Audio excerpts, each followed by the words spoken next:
Heroes and Legends, Generations 4, The Holy War, Episode 20. It was a stalemate. All four sides could not progress. From the Holy Empire to the Udian to the Orisonnians, and all the way as far away as the Universal Empire of the Billdaron. Still, these forces, determined to win this war and to put a much needed end to it, decided to put their best men and women forward in one final battle. The battle was going to be at Well. A four-way between these four powerful forces was on. Damien II was talking to his best friend Atesh about the impact of the war and what it will mean for them. Atesh proclaimed that no matter what happens, their God will always provide a way out for them. Damien II knew that Kari Rakessin will be in this battle, and his father warned him about her and her might, fearing that she would show no mercy and give her all, more so than the last time they encountered each other in battle. Damien II prayed hard, trained and fasted for what is going to be the toughest fight yet. Elsewhere, Akari, reeling over the loss of her fellow sister Betha and many other generals and allies during this war, refused to allow this battle to go down without total victory for the Billdaron. She vowed to scorch the very earth that this battlefield was on in order to win a decisive victory. She was determined as she marched with her forces and the leaders towards victory.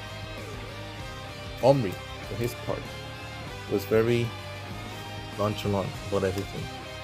He knew that the leader of the Orisonnians, who he's tried and failed to capture, that of Sarkis, was still going to be in this battle. If he could defeat him and pacify the Orisonnians, then it would be only a matter of time before he could unite all of the dimensions under his rule and chase away the elders and the Billdaron Empire out of the dimensions and have dominion over all. That was his goal. However, his naivety might soon be his undoing.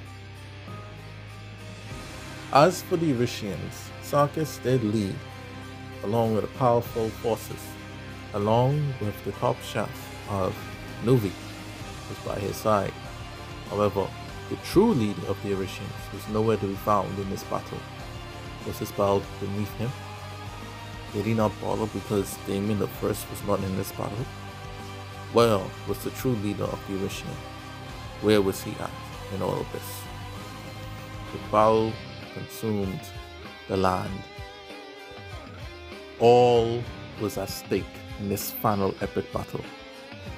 From the north, south, east, and west, the four sides clashed, and each warrior faced a particular foe from an opposing side in a daring attempt for ultimate power and glory. Maximilian Albino, along with his blue ward sword, held off against Zhao Toya, the emperor of the Toya dynasty.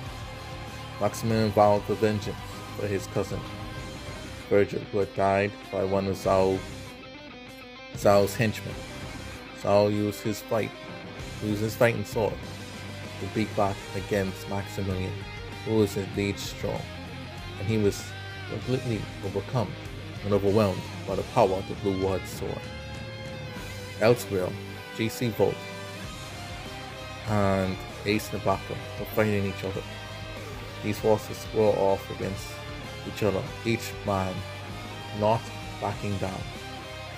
J.C. Volt used his powerful quick skills, but Ace was a little bit quicker than him and pushed him back.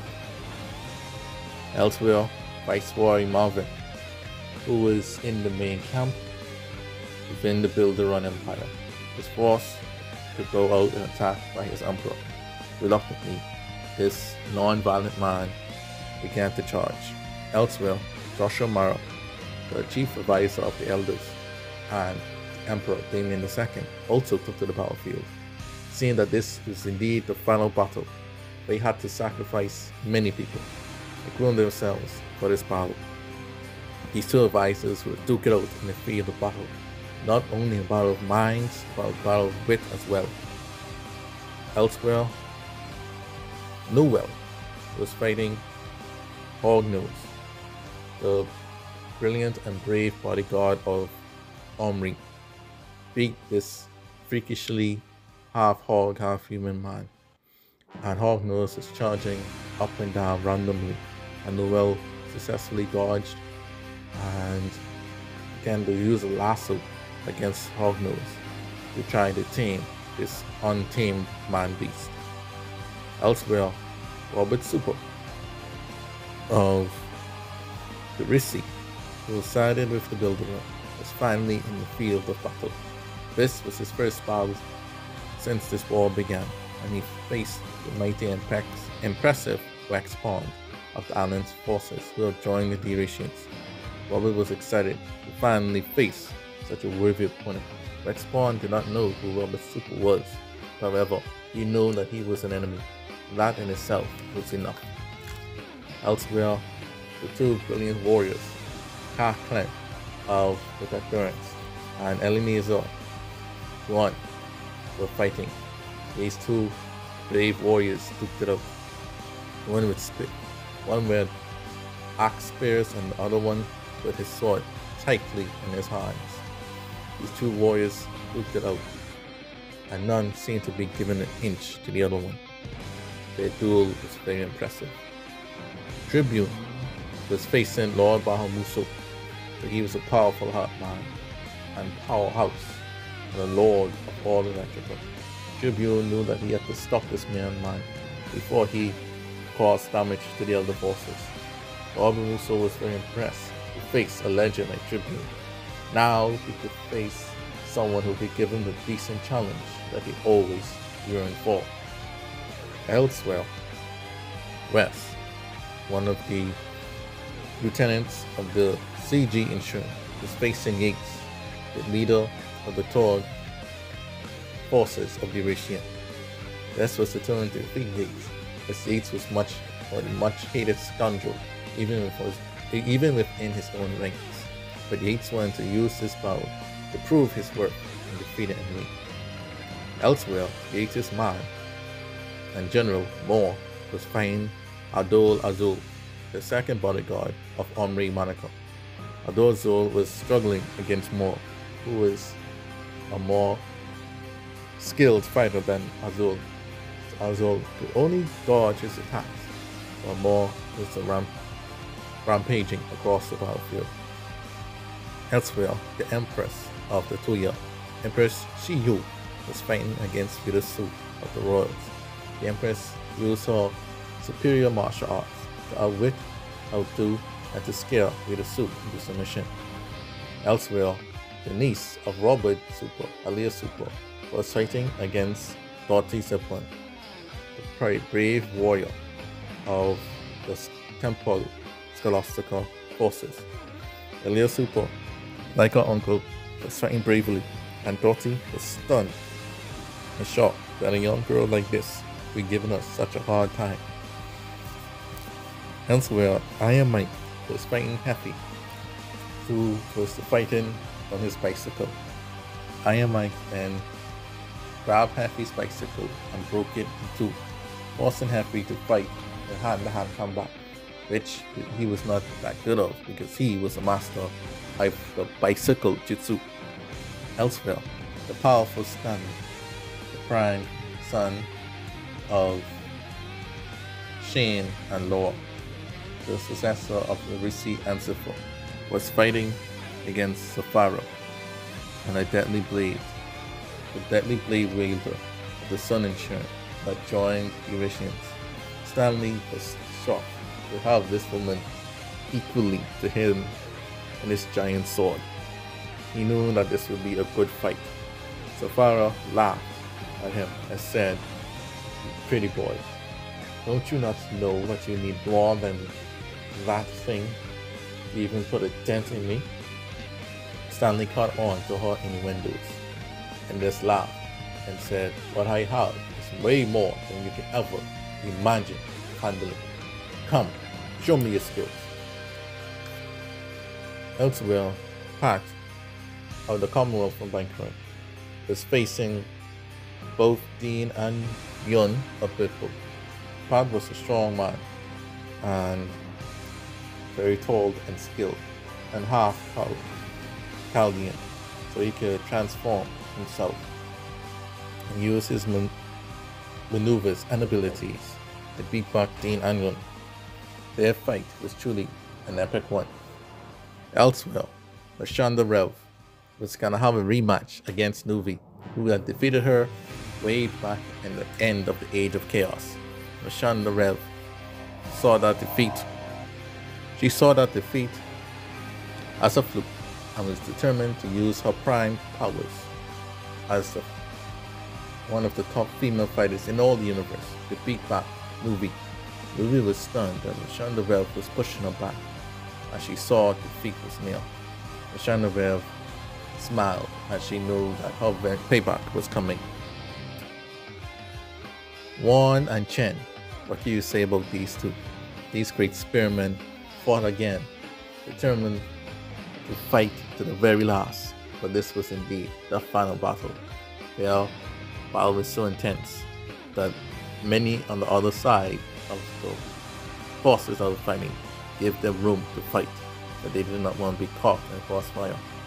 Elsewhere, Fran and Sandy Bricks were fighting. These two women were determined to see which one of them was stronger for their side. Elsewhere, Vince Alv Water were fighting against Island Royal. The Wonderment and the Royal who will win this epic clash. Also, Cody, the leader of the Royals, and his kickboxing skills was going against Maverick of the Scotia. At last, a Bankrun versus Bankrun face-off.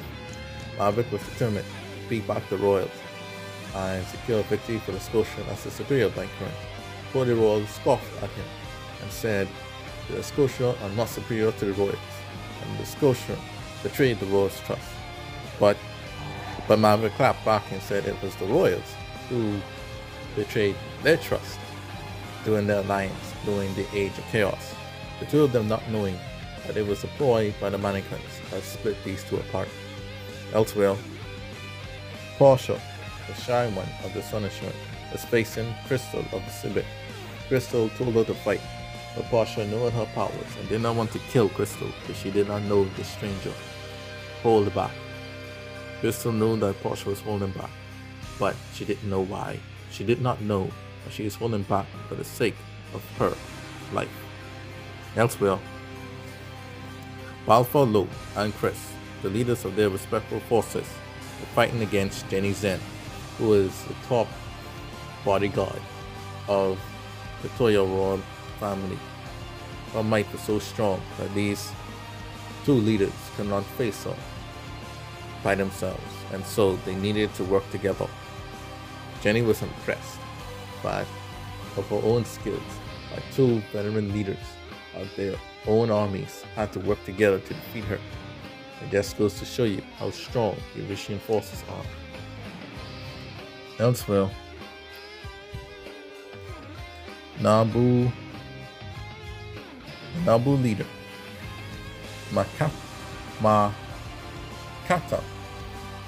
the giant woman of the force of nature, who was working along with the Toyo, had to face the leaders of the Tropical, the three brothers, that of Sumatra, Ranfan, and the youngest brother, Fusi, and their respectable forces.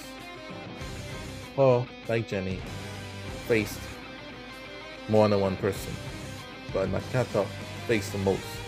The three veteran leaders of the Tropical who fought each other once, but now you were united. She was determined to defeat these forces. However, as they were losing, suddenly Kendra, the mother of the Baja country, had arrived to assist the three old men. Now it was a 4-on-1. The catcher smiled as this proved her worth in battle, and she was determined to defeat all four of them.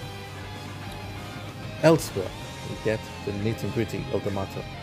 Omri Manacor used his sword might and fought against Sarkis, who at this time had charged out of his main camp onto Glory. The two stared off each other, and Omri was like, "Sarkis, I've sent my cousins out to get you, but you eluded us. Today I will put an end to you and finally defeat the Orisonnians. You lot are standing in my way, uniting all of their mentions under the banner of the Manacor Union. Today you all shall meet your end. Prepare yourself." Sarkis scoffed and said, "So the dogs couldn't capture me. Matter of fact, I spared their lives. I could have killed them easy, but they was not worth my sword.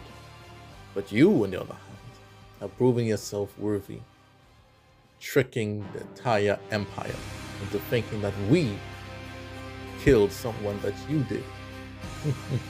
But I see that strategy has benefited both of us, since the empire has been greatly weakened.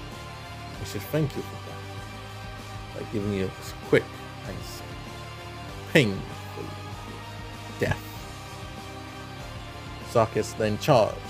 The tall man was using his full power. Omri did likewise. He was determined to defeat the Orisonnian leader and finally secure a much-needed victory. The two men took it up, as each man was giving it his all. Omri then jumped as Sarkis was using his blasters to blast powerful rays at him.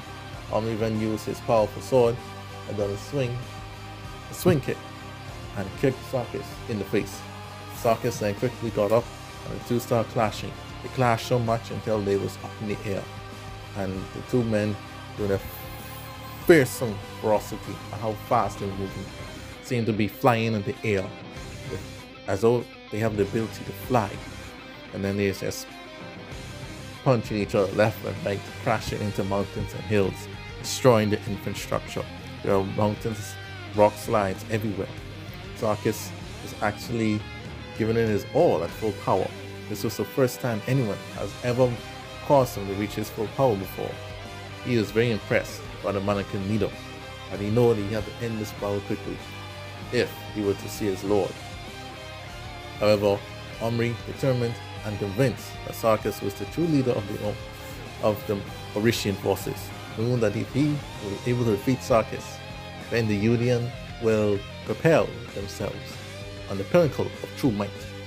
So Omri then used his final attack, the Manacor Blast.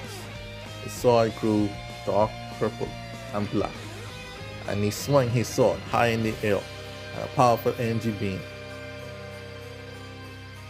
was released from the sword. Sarkis then used his sword to try and block it, but it was too much. The sword pushed him back all the way deep inside the mountain, and Sarkis then lay down there for a while, knocked out cold. Omri had finally done it. In his mind, the Orisonnian leader was destroyed, and the Orisonnians themselves were destroyed, not knowing the truth, however. Then Omri looked on the side and saw the other two leaders of the opposing forces fighting. While Omri and Sarkis had their duel, Damien II and Emperor Akari had theirs. Akari had had enough. She was going to charge the enemy main camp and avenge all those that died. And she said, "Therefore, watch me, as I am going to win this war and end it for all of us. And then we all have a drink together." Suddenly, thunderclouds was everywhere. It was a lightning storm. Akari, Urkesian, the most powerful being in all the universe, or Billdaron Empire universe, had finally entered the fray. Thousands fled for their lives, as those that were not aligned with Billdaron were instantly vaporized by Akari's lightning. Damien II was also fighting in the battlefield, determined to win this battle for the sake of righteousness. He saw Akari racing to him. And so, to save his men, he went to confront Akari with his sword in hand, as he did not use any other weapon at his disposal. He charged at Akari. Akari! And then Akari charged back. Then she went full power, her entire being covered in lightning, and a second sword of lightning appeared. She was at full max power, as she clapped back and said, Damien II, prepare to die! And then the two clashed. It was an epic clash. It was a mighty explosion as the two began to duke it out. And Akari's swords clashed with Damien's swords, and Damien was struggling to keep up with the fast pace of Akari. It seems as though Akari had 4 arms and 4 swords. How fast she was going, but it left a shadow as though she had 2 swords swinging to the left and swinging to the right. Damien had to really focus here. His training and everything was on the line, and he had to put himself in harm's way for the sake of all those that had died thus far, his allies, his friends, the innocent people, everyone. Since time and space began, this was the epic final clash. Akari was determined to kill Damien and the end and fulfill her vengeance. If she could not have the father, then she most definitely killed the son and make Damien the first feel the pain and anguish that he caused her way back then when her unborn child, Darius LaFleur, had died. As these two began to fight in this way, it was then that Omri looked and saw them fighting. To Omri's mind, he must interfere and merge on top. Then and only then will the Manican forces truly be victorious. And so he jumped up, his sword glowing full power, and jumped between them and said, surprise! And then the duel into a triple threat. And he looked at both of them and said, I'm here. Now, which one of you wants to fall first to the might of the Manacans? And Akari was like, I have no time for fools like you. And Damien II was like, Omri, I have no time for this. Be gone. There's too much at stake in this battle. And Omri was like, I will not be belittled by you two. My forces, the Union, have made significant inroads in this war.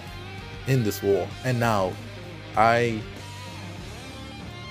come and finish you both. And unite all of the insurance, the bank run, even the Billdaron forces under the Union, and chase you fools out of dimensions. For I have already defeated the Orisonnian leader, and now I come to finish you off. Akari was still angry that he interfered in her duel with Damien and did not hear half the things he said. Damien II was shocked. Did he actually defeat Nakuvi? It couldn't be. Did Omri just said he defeated the Orisonnian leader? If so, then they greatly underestimated the Manican forces. Then the field fight, the triple threat began. Omri and Damien II were dueling with their swords. Akari then jumped way out high and a strong lightning bolt hit the ground. The two men separated from each other to avoid certain death.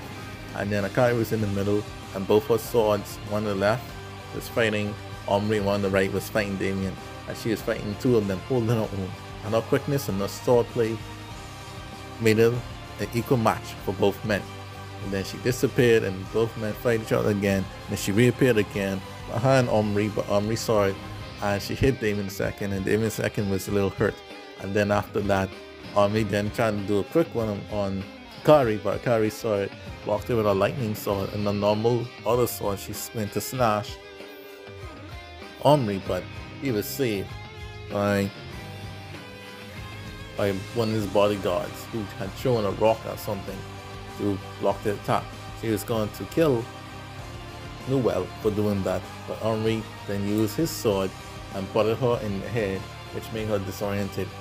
Then Damien II saw the chance and began to blast holy matrimony attacks at them, and then both of his opponents dodged the attack, and everything was so epic. And Then Omri began to use his mannequin attacks against them, and Damien II began to fall back a little bit, and Akari had recovered from the headbutt, and then she went to try to kill Omri, who was distracted trying to kill Damien, and then Omri then saw Akari coming, and so he dodged by jumping back in the ground while she was still in the air, and then Omri and Damien II launched a blast attack on Akari, who blocked it with her swords, and she was pushed back a little bit because she was getting exhausted at that point.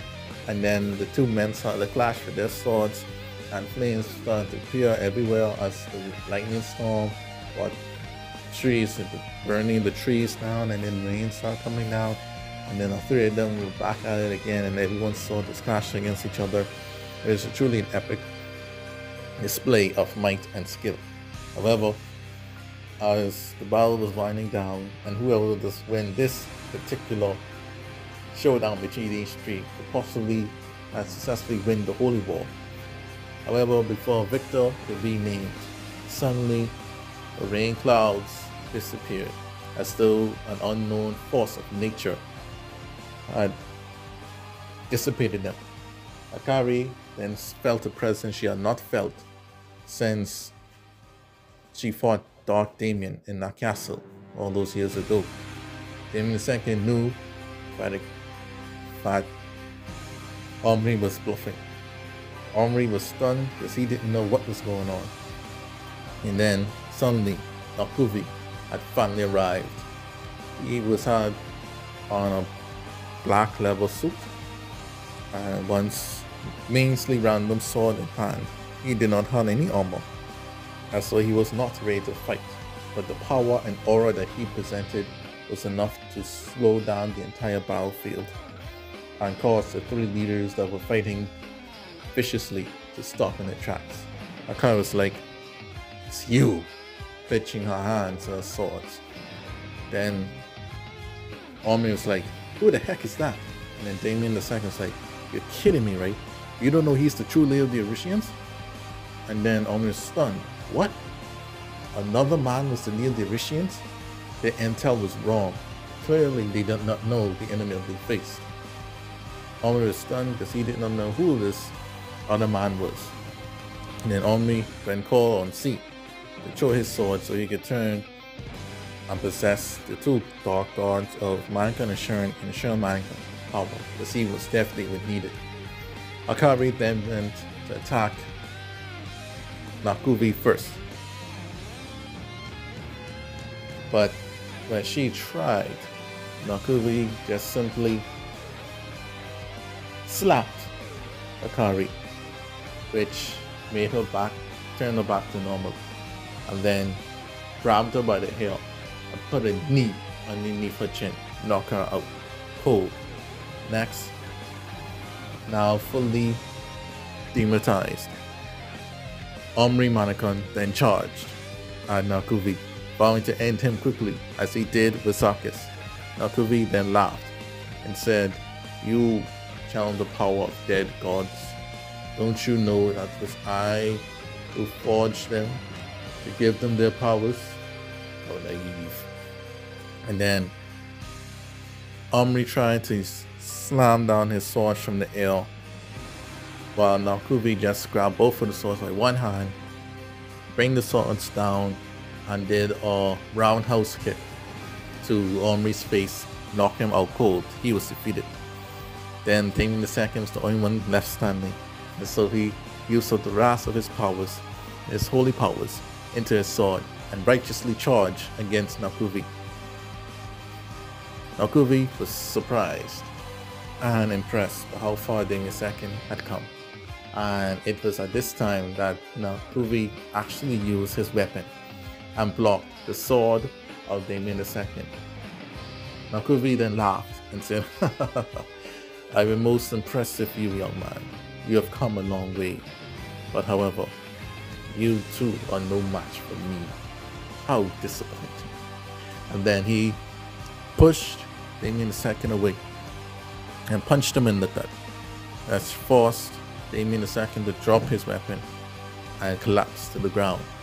Nakuvi stood tall as the three leaders of the elder forces lie there knocked out, unconscious and helpless and vulnerable to Nakuvi's sword.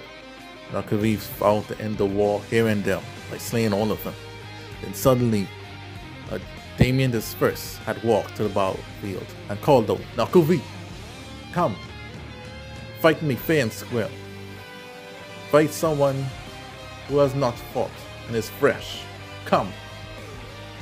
Nakuvi then laughed and was greatly impressed that Damien the First had regained his powers again. He laughed and said, "Impressive. I am most impressed by all of this. But however, it is not yet my time to face you again, Damien. Until then, farewell." Then Nakuvi, as suddenly as he appeared, had disappeared. And then he was gone. And with that, the battle had stopped. All sides were stunned, did not know what to do. Then Damien the First suggested that all of them put aside their differences, as it was clear this day that they stood no chance of fighting Nakuvi on their own. But if they worked together as one mighty force, they could overcome the Orisonian forces and succeed in the battle.